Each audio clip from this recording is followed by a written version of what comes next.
Hi everyone, this is Athena from Courage Coaching. I hope you are doing well today. Thank you for joining me. And if you are new to my channel, then please click on the subscribe button in order to receive notifications for any new videos that I upload. Now in today's video, I wanted to talk about something that is known as DARVO. Now what does DARVO mean? DARVO is a method. And it means deny, attack, and reverse victim and offender. And it summarizes a consistent reaction and manipulation tactic used by perpetrators of abuse or other types of wrongdoing. It works by shifting the focus away from the original issue and attacking the actual victim. It basically attempts to switch the roles of victim and perpetrator to allow the actual offender to receive sympathy, compassion, publicly or privately, as well as to avoid consequences for their actions. Now, can you imagine this? Can you imagine being abused by somebody, being mistreated by somebody, and when you speak up about this, you are shut down and you are blamed for being the offender, for being crazy, and the person who has inflicted this abuse on you gets away with it. Sadly, this happens a lot. And it doesn't just happen in intimate relationships. This happens in corporations, in businesses, in work environments.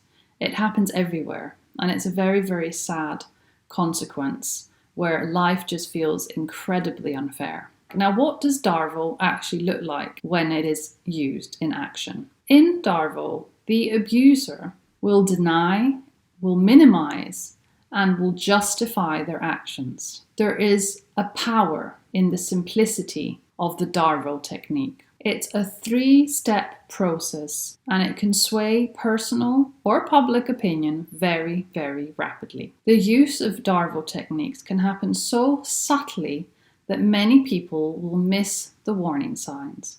Instead, they will fall into the pattern of manipulation where all of the evidence is criticized.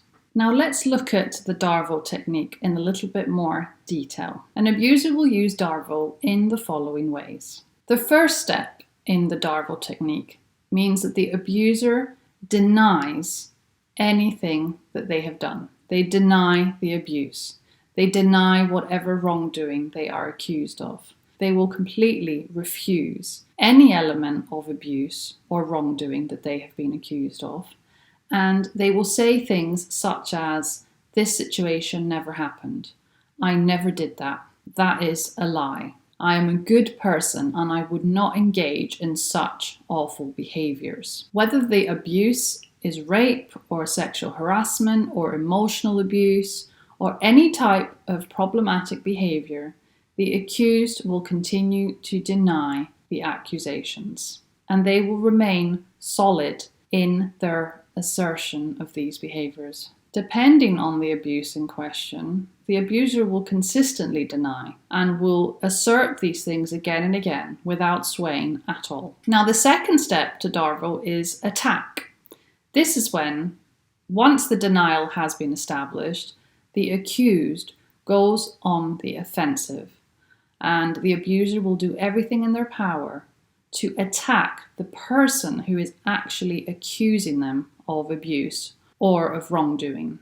And one way that they achieve this is by questioning the victim's motivation, mental health, stability, and attacking their intelligence, their honesty, and their morality. The following statements are some of the things that an abuser will say to their victim in order to attack them.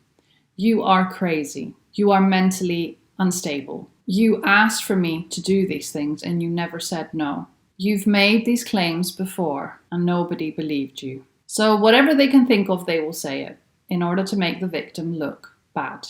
The victim will never be treated with any respect or value, and they will be constantly demeaned. The next step is reverse victim and offender. So this is obviously where the victim becomes the perpetrator and the offender is now the victim. So the abuser will successfully switch roles with the victim by calling them crazy, by coming up with reasons as to why what the victim said is not credible.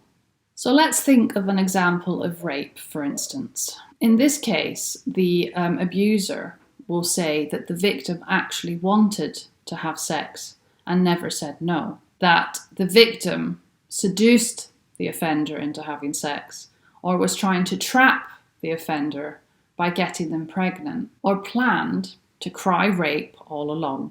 The offender will say things that are untrue in order to make themselves look better. They will do anything they can to make themselves to be the victim and to make the victim the offender. Many aspects of using DARVO unfortunately rely more on feelings and not on facts. But when somebody is consistently saying no and is denying that they've abused or attacked or hurt someone, it is very hard to then believe the victim. DARVO is a very dangerous technique. And actually, this is something that you will see in a lot of relationships when one of the individuals is a narcissist or a psychopath. Narcissists will never take accountability. They will always blame the victim. They will always call the victim crazy. They will always gaslight the victim. So basically, they are doing this all the time. They are denying, they are accusing, and they are trying to make it out to be the victim's fault and not their abuser's fault. So narcissists do this all the time. But it's even more dangerous when they have actually raped someone or harmed someone, or if they are somebody in a position of power, such as a police officer that has done something. Because let's not forget, narcissists are everywhere. They do inappropriate things all the time. They are doctors, lawyers, police officers, psychologists, and they can do much more harm in these positions of power. So this is where it is very, very difficult to prove the offender is at fault when they use DARVO. What is your experience? Have you experienced DARVO? Have you noticed this in a formal setting, maybe in your employment? Do you know somebody that's been in a situation where they have gone public about the abuse or the rape or anything that's similar that they have suffered? Please share your experiences in the comment section below the video if you have experience with this technique. Thank you so much for watching today. This is the end of the video. If you have any questions, then please feel free to email me at courageisallyounneed@gmail.com. Take care. Bye-bye.